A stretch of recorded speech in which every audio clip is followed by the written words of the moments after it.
Hey everyone, Julio Rodriguez here for Card Player TV on day one of the 25K WPT Championship. You may be asking yourself, how do you get to the top of the leaderboard? The answer seems to be set over set, and we talked to a few players on the last break of the day. Well, I guess I was under the gun, pocket kings. I raised, had three callers, and the flop king queen jack, or queen jack three, and I let out bet.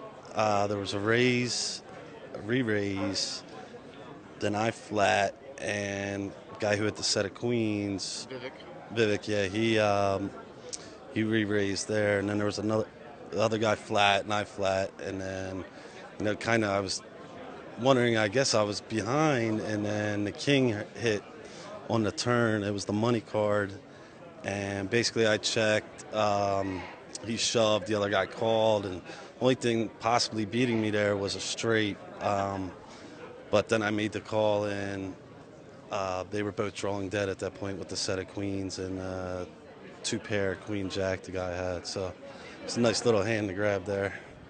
And how many chips do you have? Right now I have about 328,000.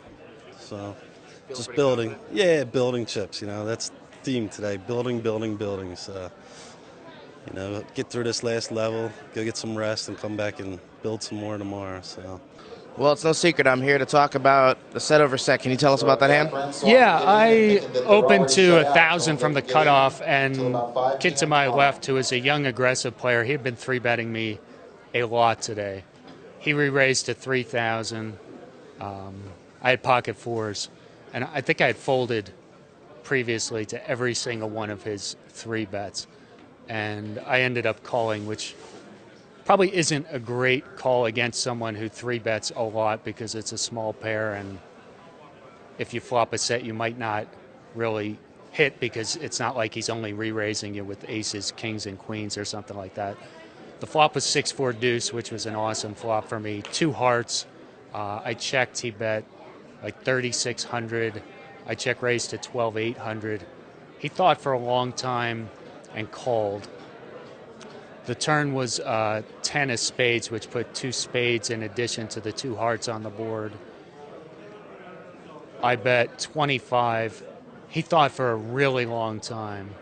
At that point, I checked how much he had left. I think he had about 75 left total before I made the bet. And he just called. And it really looked to me like he was torn, like he wasn't faking it. It really looked like he thought he had a real decision there. And the river was a jack, which completed the backdoor spade flush draw, but there was pretty much zero chance he had backdoor spades there. And I thought he had an overpair pretty much always the way the hand played out.